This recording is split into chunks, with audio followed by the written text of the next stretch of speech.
With that, I will call the work session to order on this Monday, May the 19th. And I will turn it over. Do I turn it over to you? And then to always.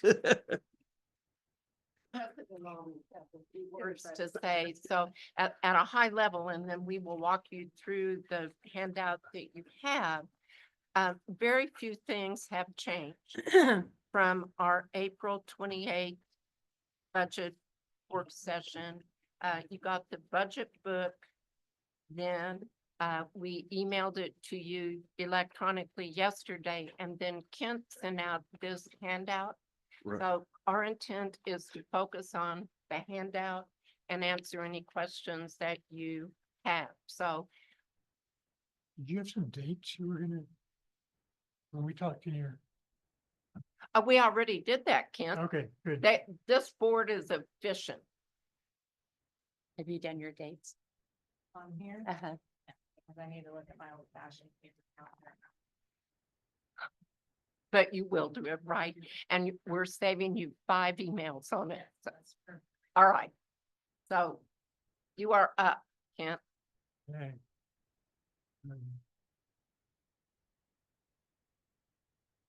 And I'm gonna turn out the light. I think it'll make it a little easier. to bring. Oh, Oh, yeah. yes. And will you blow that up a little bit, Kent, please? Or a lot. Or a lot is right.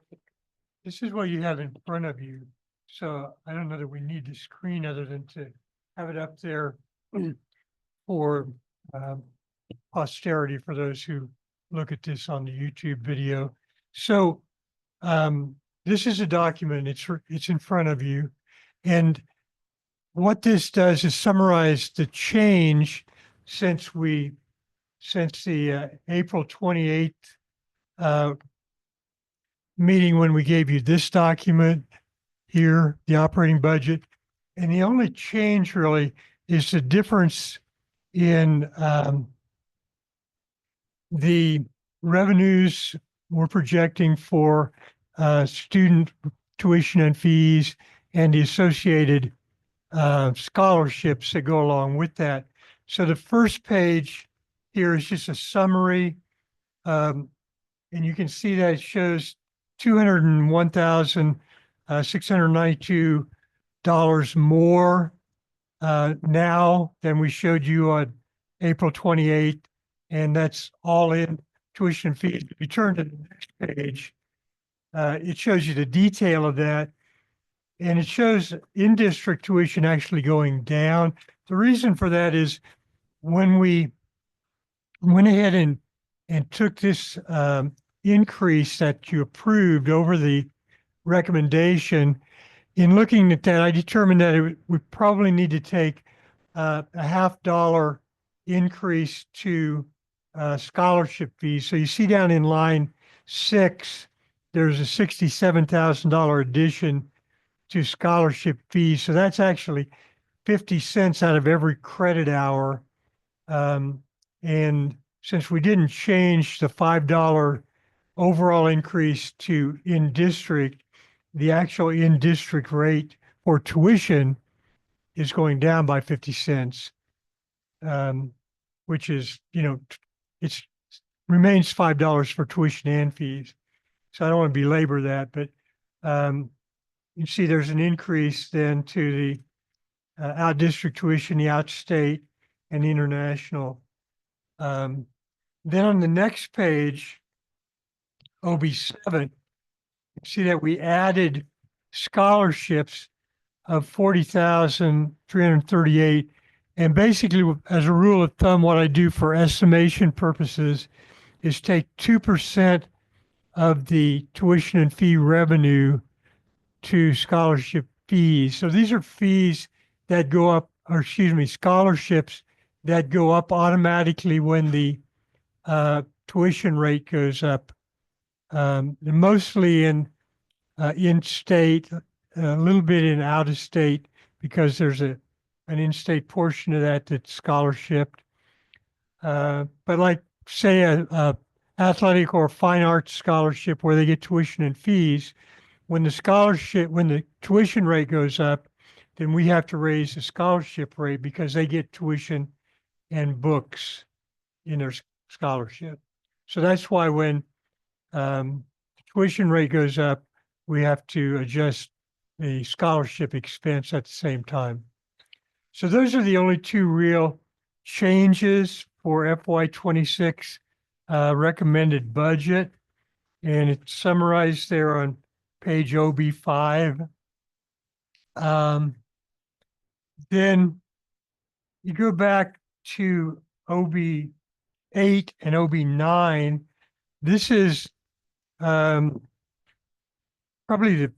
if you look on OB9, it's probably the best place to look. You can see that the graph there changed slightly. You know, if you look at the one that we presented back in April 28th, the red line dipped down a little bit below the blue line. The blue line is the 10.5% of expenditures, and the red line is the anticipated unencumbered cash based on the assumptions we put in the model.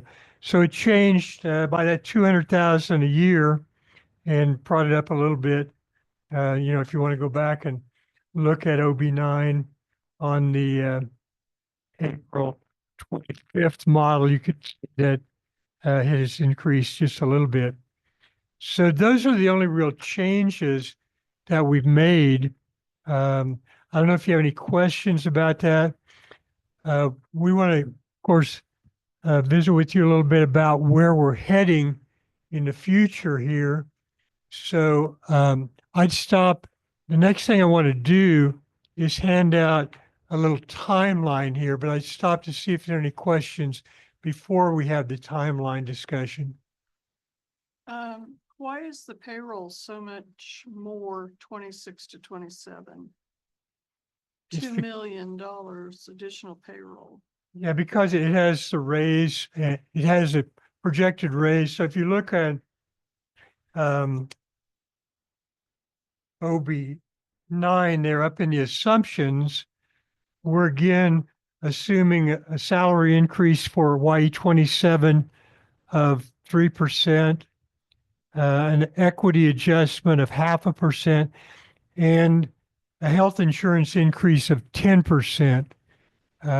We think we were very fortunate this year. You can see for 26, we're not anticipating any increase in health insurance contribution of the college, and we believe the out pocket for the for the employees can be held the same, but that's an anomaly, really. So you know, the market indicates that we need to be looking at least 10% increases every. So it'd be those three things, Linda: the raise, the equity, and the health insurance.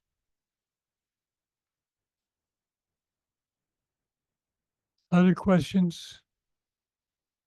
I'm going to go ahead and pass this timeline information out. I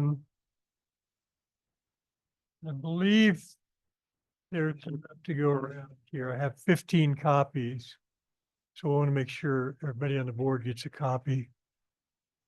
And I'm going to bring that up on the screen here.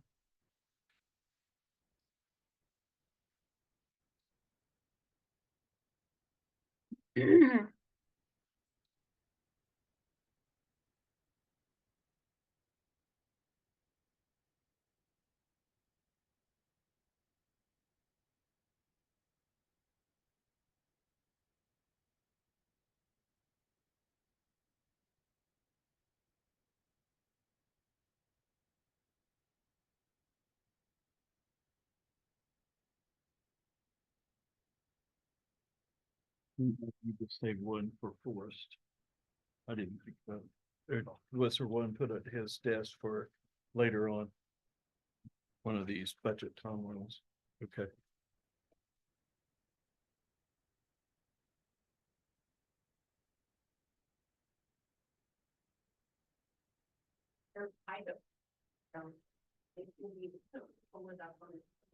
Okay, that's fine because I don't seem to be able to share it for some reason. Pull it up for myself here. I guess it is sharing now.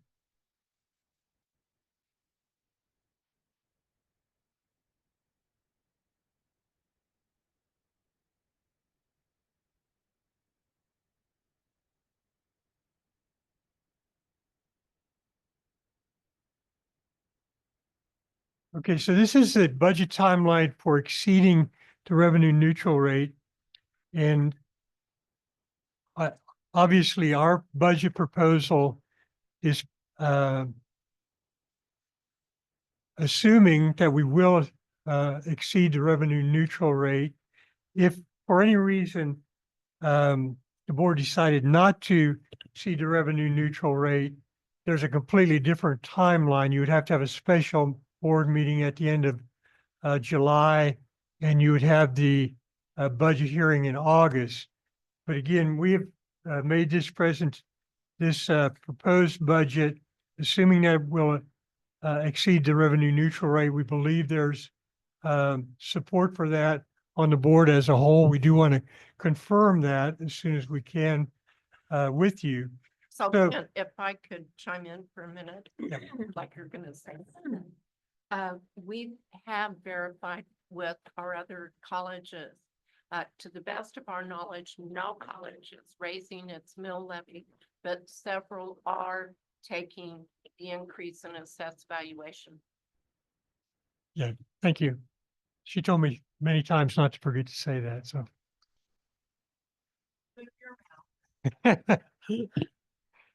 So we'll get the actual assessed valuation from the county clerk by June 15th. And that will include the R&R, the revenue neutral rate. So then we need to wait for year end. And then we have to notify the county clerk no later than July 20th if we intend to exceed the revenue neutral rate. And so that is very prescriptive. Then we would need to approve the notice of intent at the July board meeting. And so that's what we're aiming for at this point in time. And so again, what that means, our proposal is that the mill levy remain the same and that we take advantage of the revenue for the college that would come from any increase in the valuation. So that's pretty much where we are. Yeah, I don't know if you want to have other comments, open it up to the board for discussion at this point in time. I would add that we really have worked hard to cut the expenditure budget. What isn't in our control, must pays like utilities and insurance. But one of our main goals was to position the incoming new president on solid footing for the coming year while she prepares a budget for the next year. And I know in conversation with her, she is leaning towards a zero-based budget building exercise for FY 27, which I know I won't be here, but from my perspective, that makes great sense. The college has changed. And so rather than rolling over the base budget, it makes sense to begin anew. And if I have not misunderstood her, and I don't think I have, I believe that's her intent, but this gives her a year to educate the budget officers because it is a process and you have to do it right. But it would position her well then for FY 27. Going back to these pages, on the assumptions, it doesn't say anything about enrollment increases. We're not figuring in any enrollment increase. Well, there is an assumption there on line 2 for line 1 for estimated student revenue. And you can see that for FY 26, we have 5.3% increase. The estimate that we made when we gave you the information in April was we had 4.2% in there. So the change that the board made from the recommended tuition rates to the approved rates raised that up from the 4.2 to the 5.3. We've only included a 2% for next year. Hopefully that's conservative. And, we can go in and change that.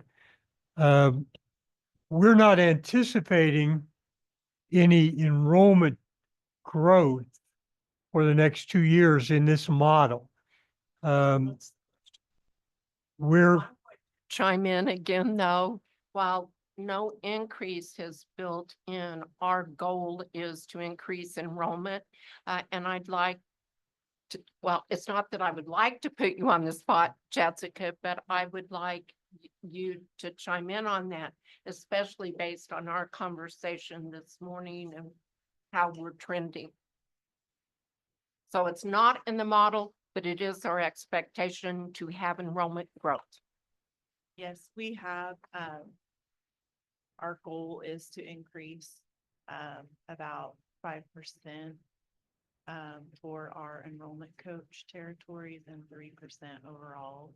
I think that's conservative. So I mean, I am optimistic that we could come in higher than that as well. We are trending ahead at this point in time. Well, but I don't think it's a bad thing in today's climate to budget zero and have it a gift being better than zero. We would like it to be more than a gift. We would like it to be reality. Right. And so our realistic goal, not a dream goal, but our realistic goal, although it's not reflected here, is that we will sustain enrollment growth. Yeah, increasing 2% of our student revenues, it's not a huge increase to our revenues. I can go into the model and show you here. Right now for FY27, we have 2% built in there. If I change that to a 4% student revenue growth instead of 2%, let me put that in there. You can see that the line of the graph, went up just a little bit. It's just really hard.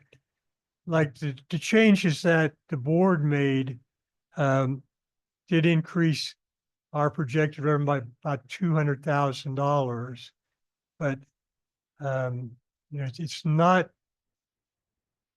It just depends. It would take big changes in enrollment and or combined with rate increases to really change the model. So when we put 2% in, that's our basically tuition and enrollment increase combined.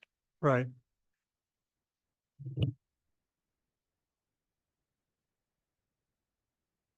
I may have missed it, but let's say the valuation goes up about 5% this year. We're keeping the levy the same. The expected rate is what, $600,000 or so? I think it's more than that actually.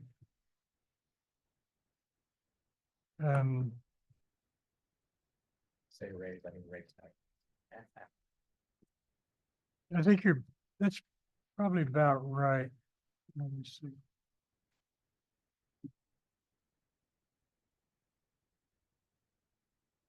What was it last year? What was our evaluation last year?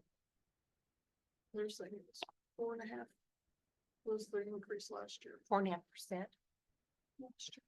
They're estimating 5 this year and 5 the next year. Which is crazy because our property values are not going up by 5% a year anymore. They're just flat line. The sentiment or no, the projection among many is that there will be a property tax at next year. Coming So out they're of the, trying to get it as high as they can going into that, which is so fair to the tax. I'm doing an appraisal today on a house that sold 11 months ago, and it's selling for $750 difference, and it's $165,000 house. That ain't 5%. Yeah, we're And I'm just, having a hell of a time getting it to appraise at what it sold for a year ago. So based on the data. so we'll find out from the county clerk in about 4 weeks of what the valuation is. I'm just going, the 5% that we put in here was the estimate that I got from speaking to the finance officer at the county, what they felt it was going to be. So then at the June meeting, we do not need to at the June, but the July meeting, if we are going to, we need to vote on R&R at that particular meeting, not at the June meeting. That's correct. that is correct. But for budget planning purposes, we need to have a level of confidence that at least the majority of you support exceeding R&R. You guys should just go ahead and make your statement, what you plan on doing now, so they can plan, I will not. If I there's will. 4 of you, just let them know that so they can plan for it, you don't have to have shenanigans in July. That would be very helpful, and that's what we were hoping would come out of this meeting, Shelby. My struggle with them. You know, so just leaving the levy the same and taking the valuation increases. I feel like the valuation increases are unfair to the taxpayer at this point. Not only from every taxing entity taxing them, but I think the county itself is getting out of control based on what I'm seeing in the market. And they've become way overzealous on taking more than their fair share. So. That's the thing. Touch on that. In 10 years, we went from like $700 million in value to 1.1 billion. Crazy. And we haven't really looked that much further. Under 2% growth rate. I showed a house yesterday in Andover that they're asking $395 for it. It's sold in 17 for $240. They put in a pool, but didn't really do much else. I'm pulling sales and I'm like, I couldn't get this thing to appraise for more than 275, you know, or 375, somewhere in that range. I'm sorry, 275, because they're asking 395. So I'm like, this is crazy. Maybe 300 if you really want that pool. And the county's got it at 368, and it's gone up by 20%, 10%, 10%, and just like, what? You know, and I think there's probably a valid 40% increase between 2017 and today, which would, that's the only statistical thing that gets it to 300. So it just, and our market is not sustaining that. People are way more hesitant, they're selling slowly. They're, you know, you have to have them priced slightly below. So why's the county? What's the history on the county? Historically, the county was always like 15, 20 years ago, the county value was always below the market. So I don't blame them for readjusting. They were behind the 8 ball, they were lower. But since this huge jump, they've taken that and then some. And now the values are in some cases double what they were 5, 6 years ago. And especially elderly people, they almost can't afford to stay in their homes. And it's one thing, it's valid and the house is actually worth that, but they've entered into territory where that's not the case. And you go to appeal and they're like, oh, sorry. Don't care. I mean, it's just crazy. Statutorily, I think they're supposed to be within plus or minus 10%. Right. Of the actual value. But our mill levy and what we set or whether we take the assessed valuation doesn't impact that. What's gonna impact that value is when you make an appraisal and that house can't sell for $394 because it's got an appraisal of 300. That's when the correction is gonna happen. It'll happen in the market. I don't know that it'll happen in the county level. I feel like they'll Well- sit there and, you know, wait for 5 years to adjust, to have their values either catch up or to maybe adjust down slightly. That's what I've seen them do. Tim's point, they're being taxed on a $360,000 house that doesn't exist. Yeah. That's their tax. I would like to send some information out at the April meeting, but this taking the valuation, keeping the mill levy the same, or reducing it, um, you know, to the R&R level for somebody who has a $250,000 house, it makes about $20 a year difference. So it's not like we feel we're putting people in a poorhouse by asking to take the valuation for this year. And it's pretty important to the college. Up on the screen, this is what happens to our graph if we don't take the valuation increase. And I plugged that in, Shelby, to answer your question. The revenue difference for next year calculated by this model is right at $670,000. That's not the total, because some of that would be in the next year when you have tax and process, but that's a good ballpark for the college difference in revenue for next year. So back to Shelby's well-made point. We really need to know if there is support, enough support. I did make this point back in like March, April, May of like, hey, let's just let them know if we're gonna raise taxes or not, and be done with it. So they can plan. Back to Shelby's repeatedly made point. I've already made my, So, but we need to hear from the rest of the board, including Forrest, that I hope is still on Zoom. Yep, I'm here. You're not seeing my smiling face, but I am here and listening. I had a question, Kent. When will we know what the actual, I know that sounds like there's some uncertainty as to what the actual valuation increase will be. When will that amount be known? June 15th, right? Yeah, June 15th is the latest date that the county clerk has to get that to us. That's a statutory date. Okay, so when we're voting on, and just so everyone knows, I'm supportive of taking the valuation increase. But at the point in time in July when we have to make that motion to approve exceeding revenue neutral, we would know with certainty what that number is, at least as certain as the county knows.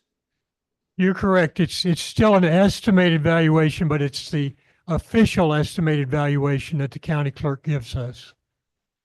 Okay, So the date they give us the number is June 15th and our meeting is July the 8th. So, and I support taking assessed valuation. I do not support a mill levy increase. When did you said our meeting's when? It's the 10th. Well, I thought it was the July. the She's 8th. talking about July. Oh, June. Don't we have the June meeting is, 10th? And I won't be here that night. And the July meeting is the 8th. So Right. we won't do it on the 10th before they No, confirm the number. we have, We'll No. have to do it in July, so. Correct. Right. We have actually 3 meetings, July 8th, August 12th, and September 9th, between June 15th and October 1. right, but the information has to be certified to the county clerk by July 20th. So I need for you to decide at the July board meeting. because I they have plan to, have to publish it in the paper, you gotta have a meeting. Uh-huh. It's gotta be done. And the county sends out they send out a little postcard to everybody that talks about all of the entities Mhm. that are voting Yeah. to exceed revenue. So we neutral. have to decide if we're Right. I plan to support the increased valuation. Aaron and Dave. Yeah. I would support the valuation increase, I think. I'm gonna support the valuation increase.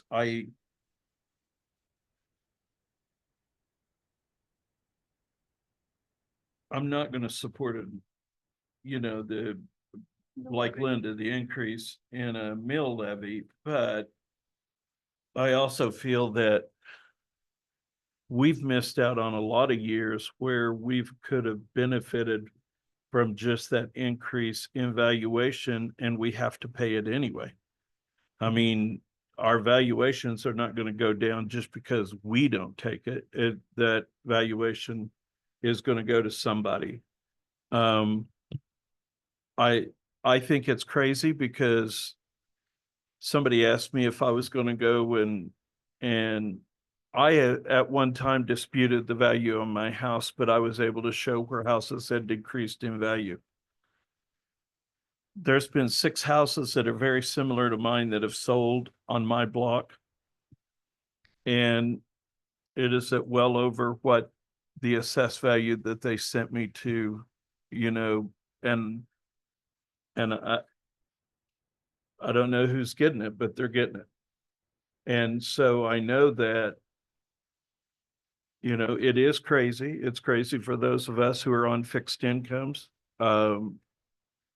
You know,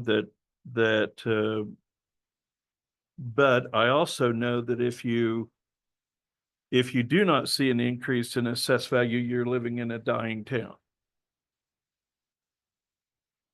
I would like to point out, because I have heard at least 2 and maybe 3 of you reference not supporting a mill levy increase.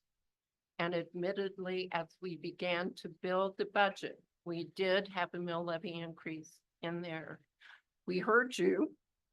We took that out, and we understand why you would not support a mill levy increase. So I'm saying that just to let you know, we do listen to you. Maybe not totally, but a lot. Just for me to all the taxpayers, keeping the mill levy the same, that's a tax increase of $670,000. We're not raising taxes on other taxes. It's smaller than you guys wanted, but it's $670,000 tax. And that's just what it is. And Based on assessed valuation, it we would, increase assessed Right, but valuation. we could set the budget at 10 million if we wanted. But we're choosing as a board to raise it $670,000.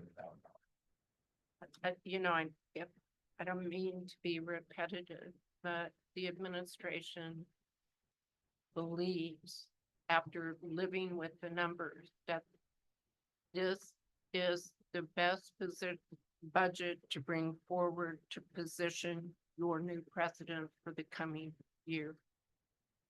And so for those of you who can support taking the valuation, we appreciate it. For those of you who can't, we understand the concerns. That said, and I'm really not trying to preclude conversation. So if there is more to be said, we can do that, or we can declare the prize for the shortest work session on history. That'd be great. I hope for that. All right, well, we do have snacks. If there's no objection, Mr. Chair, would you declare this meeting adjourned? I will declare this meeting adjourned. Thank you. And we'll get the snacks out.